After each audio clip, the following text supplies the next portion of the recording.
obtuvo una cifra impensada. Fracasaron casi todas las encuestas que daban una victoria amplísima. Encuestas que pudieron medir con mayor exactitud el voto del líder del PT, pero no así el voto oculto, esquivo, no manifestado hacia Bolsonaro.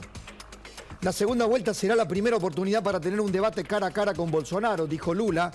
Bolsonaro a su turno dijo: mi preocupación es que Brasil siga el camino de Argentina, Colombia, Venezuela y Nicaragua. Bueno, abrimos nuestra pantalla para preguntarle a Gustavo Segre. Hola Gustavo, ¿cómo estás? Buenas tardes. ¿Qué tal, Pablo? Buenas tardes, ¿cómo estás vos? ¿Qué es lo último en el día después que ha ocurrido allí en Brasil? Bueno, el resultado del sistema financiero. El dólar bajó el 5%, es la mayor baja desde el 2010 un día, y la bolsa subió el 4%. Esto tiene una lógica de la posibilidad de la reelección de Bolsonaro, que ya adelantó que va a anticipar la ayuda social para días antes de las elecciones, lo que sería el IFE para la República Argentina y un vale de ayuda para la compra de gas, apelando a un poco de populismo de izquierda, ¿no? Pero todo vale en el momento de la reelección, y la alternativa de esta cantidad de votos que nadie podía imaginar que podía sacar Bolsonaro, le da una perspectiva de vida a esta disputa que va a concluir, como bien decías, el 30 de octubre y que es una nueva campaña. Empieza todo de nuevo, con un Congreso que va a ser muy hostil si gana Lula, porque el crecimiento del bolsonarismo tanto en el Senado como en la Cámara de Diputados realmente fue expresivo, con un mensaje de los electores respecto de los exministros de Bolsonaro. Hasta el propio exministro de Salud, un controvertido ministro de Salud, Pazuello, fue electo. Lo mismo con aquella ministra de Mujer que tuvo una frase bastante criticada, ¿no? Los nenes son azul y las nenas son de rosa. Claro. También fue elegida como con récord de votos en Brasilia, senadora de Brasilia. El ministro, exministro de Infraestructura, Tarcísio, que está primero en las elecciones de San Pablo, algo que ninguna encuesta había dado. Y hablando de las encuestas, un dato importante: el Procurador General de la República anunció que va a pedir investigación judicial porque puede haber manipulación de votos para sugerir a aquellos que votan al que gana la votación para un candidato en detrimento del otro. Esto no había ocurrido, pero la cantidad de encuestadoras que alejó muchísimo el resultado final respecto del resultado concreto es muy grande. Vos fíjate que a Bolsonaro no le daban más del 36% de los votos. Manifestar en la programación de La Nación Más que la calle no mostraba eso. Así es. Y bueno, se confirmó precisamente que la calle, este voto vergüenza o el desvío al voto útil, ¿no? Porque dos candidatos, sobre todo Ciro Gómez, que según las encuestas estaba entre el 8 y el 10% de las pretensiones electorales, terminó con un muy debilitado 3%, pero llama la atención que ese voto de Ciro Gómez es un voto más a la izquierda. Está bien. Supone que... Sí, claro, perdón. No, déjame un segundito porque quiero continuar la conversación contigo, pero lo quiero sumar a Daniel Sobato, el doctor Daniel Sobato. Hoy hablaba con otro encuestador, con Facundo Nehamsky de Opina Argentina, sobre qué pasó con la demoscopía, qué pasó con las encuestas. Además del llamado voto vergonzante, además de ese voto esquivo, no dicho, no revelado a los encuestadores, hay también una composición en el voto antisistema, el voto rebelde, el voto hastío. Alguien me decía el voto evangélico, que se les ha dificultado a las encuestadoras de todo el mundo poder captar, y en esto Daniel es un especialista, poder captar la liquidez de una parte de la sociedad que se le escurre al sistema, y las encuestas como parte de ese sistema. Hola, querido Daniel, un gusto, ¿cómo estás? Muy buenas tardes, Pablo, un saludo para vos y para Gustavo. Contame cuál es tu impresión de lo que ocurrió en Brasil. Bueno, yo suscribo 100% lo que dijo Gustavo, ahí no puedo agregar prácticamente nada. Creo que ha hecho un balance perfecto y completo. Pero me gustaría a mí poner la elección de Brasil en contexto regional latinoamericano, para ver si está dentro de las tendencias o si estamos encontrando algunas diferencias importantes. Primero, había una gran pregunta que era hasta qué punto Brasil iba a confirmar este voto castigo masivo a los oficialismos. En 13 de las últimas 14 elecciones latinoamericanas, paliza a los oficialismos, salvo en el caso de Nicaragua por razones obvias. Bueno, parece ser que la paliza al oficialismo en Brasil está por verse.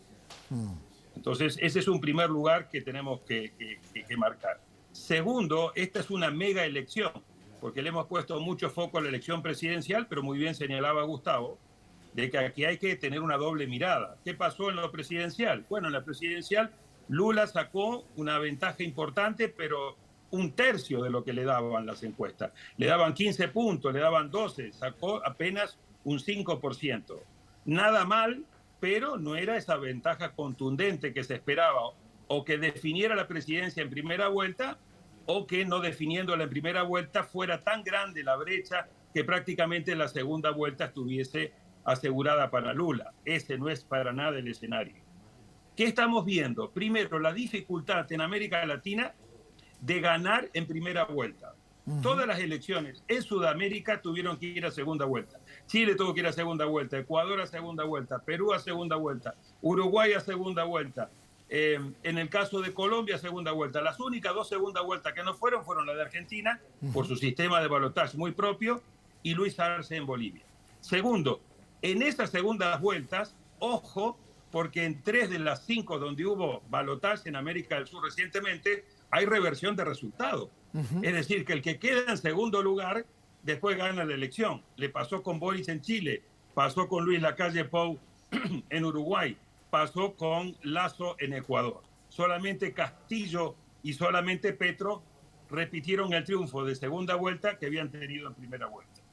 Y lo otro es el tema de esta marea rosa que parecía venir con muchísima fuerza y que era imparable. Bueno, en Brasil yo creo que ahí hemos tenido como un freno abrupto, y aún confirmándose un triunfo de Lula en segunda vuelta, como bien señalaba Gustavo, queda un Congreso totalmente volcado a la derecha, y también en la elección de gobernadores el grupo que acompaña a Bolsonaro ha hecho una muy buena elección. Así que en el mejor de los casos, un Lula ganando en Brasil no va a tener todo el poder, sino que va a tener que negociar con un Congreso que le va a dar muchos dolores de cabeza, y la gobernabilidad va a ser un enorme desafío.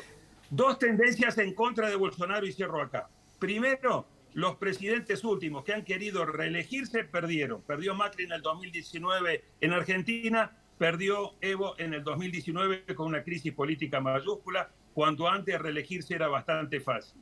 Y lo otro es lo que decía precisamente, esta tendencia de voto castigo que parecía que iba a pasar como una aplanadora por Brasil, y que de pronto hemos visto que todavía esto está por verse.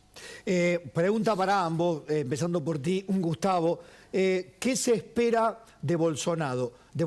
Lula se corrió al centro, Lula no se manifestó como lo querían ver quizás desde la República Argentina, ¿no? El líder revolucionario que iba a demostrar que el lawfare y la persecución buscó estar centrado, buscó el voto independiente, tratar de, digamos, cicatrizar las heridas que él mismo había dejado en parte de la sociedad. Bolsonaro creo que fue fiel a sí mismo, contra muchos consejos tal vez de que si se moderaba un poco podía llegar a obtener un mejor rédito.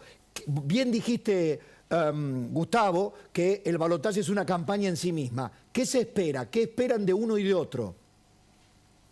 Bueno, del que está a la izquierda, que haga un guiño un poquito a la derecha. Recordemos que Lula fue un presidente violinista, ¿no? Porque él tomó el poder con la izquierda, pero ejecutaba con la derecha, bien al estilo violinista. Claro. En el caso de Bolsonaro, probablemente desinfle un poquitito la goma izquierda para que se le vaya el balanceo hacia ese lado, y ya lo manifestó al asegurar que va a adelantar el pago de la ayuda social. Son 20 millones de familias que reciben la ayuda social de 600 reales. Es mucha gente, Y los observadores aquí mencionaban, y esto de ninguna manera muestra una tendencia, pero claramente el crecimiento económico de Brasil, la baja inflación, la generación de empleo, la captación de inversiones, el superávit fiscal que permitió la reducción de impuestos, está favoreciendo a último momento un Bolsonaro que tiende a crecer contra un Lula que parece estacionado en función de los votos que se disputan. Pero un número que es importante hacer es, hay 5 millones de votos de diferencia entre Lula y Bolsonaro. 7 millones de personas tuvieron el voto nulo o blanco. 9 millones de personas eligieron a otro candidato y tendrán que elegir por uno o por el otro. Y 30 millones de personas no votaron. Es la mayor abstención desde 1998. Y a ese voto es el que hay que apuntarle. Claro.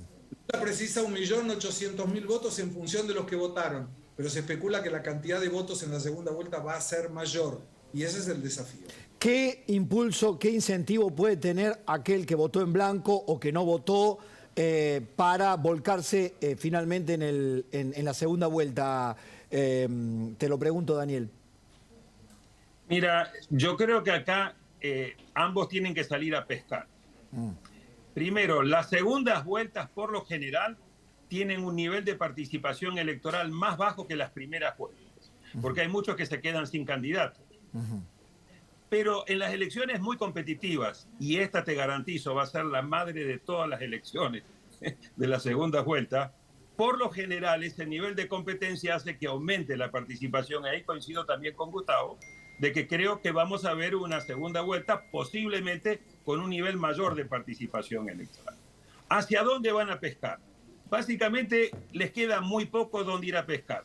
Si sumás los votos y el porcentaje de Lula con los votos y el porcentaje de Bolsonaro, tenés entre el 91 y el 92%. Te queda realmente, esta es la elección con mayor nivel de concentración, de polarización de la historia moderna brasilera. Entonces ahí vas a tener que ir a ver qué le sacás, qué obtenés de los votos de Ciro Gómez, que tiene algo así como 3.6 millones, y de los de Tebet, que tiene alrededor de 5 millones. ¿Me explico? Ahí sí hay una primera caja donde tienen que ir a buscar. Esos son, digamos, los electores que se quedaron sin candidato. Decirle, no te vayas a la abstención, vení conmigo, porque en realidad yo soy el mal menor. No soy tu principal opción, pero soy el mal menor. Claro. Esta elección se va a jugar en definitiva por el mal menor. Y por el otro lado, tratar de estimular una mayor participación, sobre todo en las zonas y en los sectores que se abstuvieron en estos 30 millones que decía Gustavo, y decir, mira, no fuiste en la primera vuelta, pero en la segunda vuelta tenés la oportunidad de jugar de manera muy estratégica. Eso pasó, por ejemplo, con Boris en Chile, donde logró una movilización muy importante que le terminó dando el triunfo. Ahora, coincido con Gustavo, esto es otro partido, es otra elección, y en las encuestas que estaban antes de esta primera vuelta, todos le daban la victoria a Lula por un margen incluso superior al de la primera vuelta. Bueno, esas encuestas que salen muy golpeadas de esta elección, yo creo que estamos ante un proceso electoral inédito en Brasil con final abierto. Un lujo tenerlo a ambos. Gracias, Gustavo, como siempre, por doble turno en el día de hoy. Gracias, Daniel, como siempre, tu análisis es valiosísimo. Abrazo. Con mucho gusto. Gracias. Daniel Sobato, Gustavo Segre, analizando el día después en Brasil. Nos vamos, chicos, pero...